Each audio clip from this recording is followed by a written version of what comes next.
Hello, welcome back to ZIM Explore. I'm Dr. Abstract, and in this ZIM Explore, we're going to take a look at how to use integrated hand tracking in Adobe Animate. So that is, we can control things by just waving and pinching our hands. Let's go to the ZIM site now at zimjs.com, and we can introduce how all that works. So in ZIM 018, ZIM is JavaScript canvas framework, by the way, and it's built on Create.js, and Adobe Animate exports to Create.js. So everything that we use in ZIM here, we can use in Animate. We've just launched ZIM 018 with these integrated hand tracking. So let's go in and see what that's all about. That's where we can pinch. So you see this hand here, we can pinch and drag this slider. So anything in ZIM, by what we mean by integrate, is anything in here. We could scroll these guys, we could select those, we could move these things about. Anything that we can do in ZIM, we can now do with just our hands rather than with the mouse or touching on mobile. We've integrated ML5, so at this point we made all these examples right here in one morning using ML5 and ZIM. And here's us exploring how to do pinch and making things, and then we integrated that. So all these were the initial explorations, but these are also available, and you could use them in Animate as well through ZIM and ML5. So let's show you how we can do that. In the code section here, if you scroll on down, here is ZIM shim for Adobe Animate, and we have a bunch of tutorials that we made, 30 so odd tutorials that we made showing ZIM things in Adobe Animate. There's a bunch of extras too, and we'll add this video to those extras. Okay, so you would need to get the zip file for ZIM shim, and the first tutorial introduces how to do all that stuff. Okay, let's go and go to Adobe Animate now and try all this out. Isn't this exciting? So here's what we have on the stage, some text. We could have made that with ZIM 2 and had nothing on the stage. We could have made this circle in ZIM and had nothing on the stage. But you might have your movie clips and want to operate with your movie clips, so we left a movie clip here, and we'll show you how we can integrate that. The main ZIM flash, FLA, is right here. Why don't we just show you that? Ctrl+enter, and we will see what that looks like. There we are dragging a circle. This other circle in behind here was made in Animate. We're controlling it with a slider. This thing is called a blob, and so you could make blobs. We have an emitter there. Whenever we hit that, we can hide the circle, show the circle, so that's a button. So this will take you along with the action, or the here, I'll show you. So this guy right here, actions, explains how to set all that stuff up and goes through that with lots of notes. Okay, so when you open up the main FLA in the ZIM shim, you'll get a lot of information there that will be helpful. Here is the index. So here's the code for this one. Why don't we run this one, see what it does.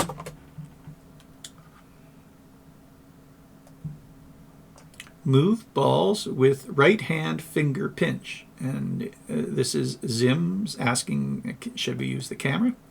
We go, yes. Oh, there I am. And here's my finger, that blue thing. And when I pinch like that, it can do things like drag the ball. So now I'm dragging that ball and dragging this ball. Ooh, isn't that neat?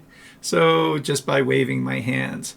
We could also use the cursor, although that's optional. We could make it so you can't use the cursor. We can set the alpha of the cam up as well. So fantastic. Yay. Let's see the code on this then. Go into actions here. Hope you're doing well. So see the main FLA in the ZIM shim for more details, and it talks about how we can zimify the movie clip. So that's an access to the movie clip there. And when we do that, that is on the stage of Flash, or sorry, Adobe Animate. Oopsies. Adobe Animate, and we want to add it to the stage of ZIM. So that's us adding it to the ZIM stage. And the movie clip is a container that holds the ball. So if we drag, normally we would drag the items in a container, and we don't want to really drag the items in the container. We want to drag the whole movie clip. So if we say all true, that will drag that whole circle rather than just the shape inside the movie clip. And we're setting a blend mode. That's like Photoshop blend modes. The default is a difference, but you could do different blend modes, and it's totally optional. We just did that for a bit of fun. Did you notice that it has a blend mode on there? So you see how it's changing as we go over things. That's what a blend mode is. All right. We also need to stop Adobe Animate from taking that movie clip and bringing it back onto its stage. So every time it loops on its frame there, it was trying to bring the movie clip back. So that's all described in your main ZIM shim flash. And if you didn't even use Adobe Animate, well, for this simple circle, you would need to do that. So what we've done down here is we added a ZIM circle right there, just new circle, and we can just drag that normally without worrying about it, etc., etc. But well, okay, whatever. The part that we're wanting to get at today, though, is how the camera worked. How do we track all this stuff? So on devices, usually you have to ask for cam permissions. So that's here, new cam ask.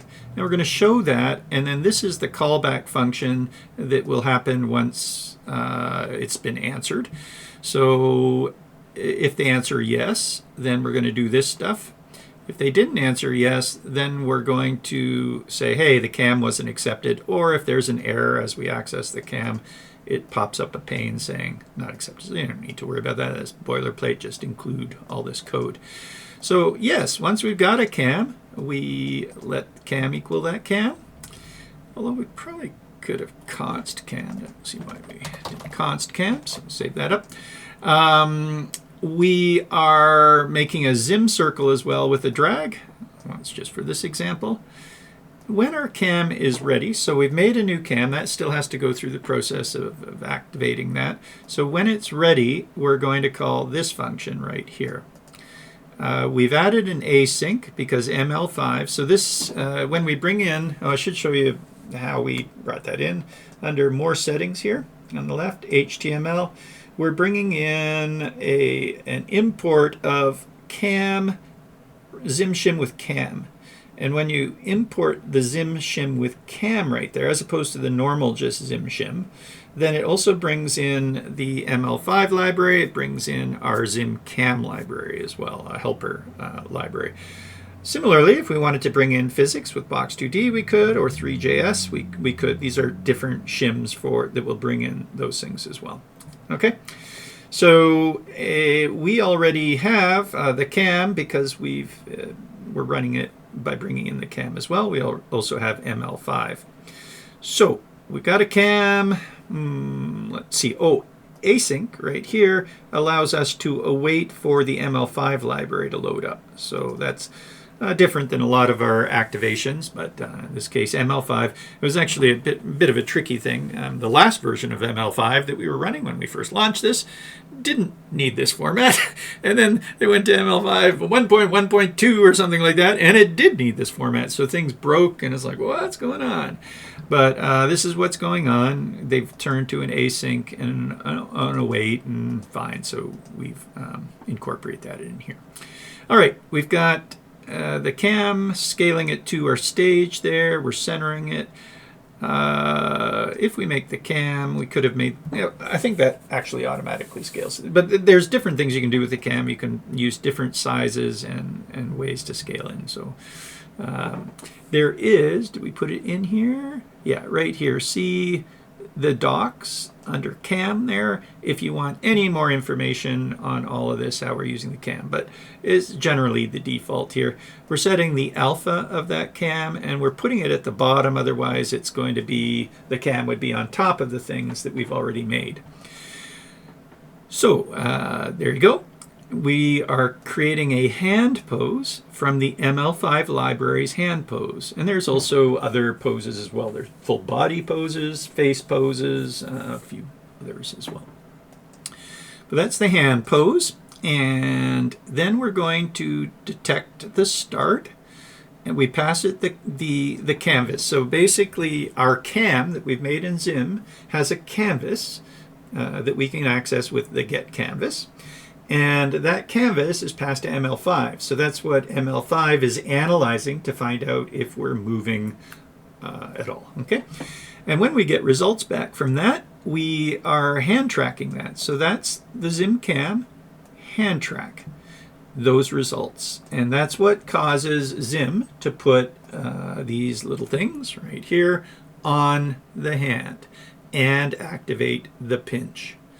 Okay, and that's not really around, that's around in things like the hand tracking in ML5 can be used in P5.js, for instance, and various other ones. And this has been around for a while. It's based on TensorFlow. Before, TensorFlow is a Google thing, and ML5 works on TensorFlow. Before there was TensorFlow, we were hand tracking back in Flash days. I did that as well, based on had ostrich, which was ZIM ostrich. It looks like an ostrich head, and it would follow my fingers. So this is 20 years ago. I've been doing this for a while, but this is excellent performance, which is really nice. Look at that. I mean, that's really excellent performance. So we've done our best to bring that in to make sure that also works in ZIM. So fantastic. Let's see, where'd we get to? So we've got our results, and that's all built in. If you want to change how that's built in, you can also prepare track here, and that does things like which hand do you want to use. So you could, we're using the right hand, but you could use the left hand, or you could use both hands, and it works with both hands. Dot colors, different ways to hide things. Colors, what else have we got in here? The scale, the alpha, the damping, that's how smooth it is. Replace cursor, that's an interesting one. So if you set true, if you set that to true, there would be no cursor. Right now, we can drag with our finger, but setting it to true would only hand track, which is a possibility. But you can see that if I try and hand track the alpha here, it's a little bit hard.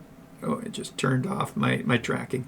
So that's another thing. If you pinch these two fingers together, that's on now, and that's off. So just beware there. I can't remember which. Okay, that's on. Yeah, good. I think it's on now. Yeah, it's on. So I was trying to pinch this. That's a little small. It's possible, but you'd want to scale that up if you were relying only on your pinch tracking. Okay, but anyway, it's so cool that all this is integrated into ZIM, and that's what I was trying to get at. Is P5.js has this, yes, but not integrated into all its interactions like we've done in ZIM, which is pretty phenomenal. You can see I'm happy in there behind. Okay, so did we finish it there? Okay, well, this is the little alpha widget down below there that comes in ZIM as well, called CamAlpha, and we position that down at the bottom left. And that's it. So just a few lines of code, and you've integrated this into what we're doing in ZIM. And if you go and take a look at the back at the, well, why don't I show you this way, all of those tutorials, you'll see lots of more things that ZIM can do. So any of this stuff could be cam related as well. All we're talking about here is an example. Oh, hello and welcome back to that's me. Let's see. Why don't I turn this down somehow? And I'm still without my volume. There we go. Oh, this isn't the live example. This is a video, but the video is here showing us moving around a puzzle. So that's really easy to do. We're chopping up a picture and moving it in a puzzle. We could now do that by just pinching on that puzzle and moving it. So that's pretty amazing. Yay!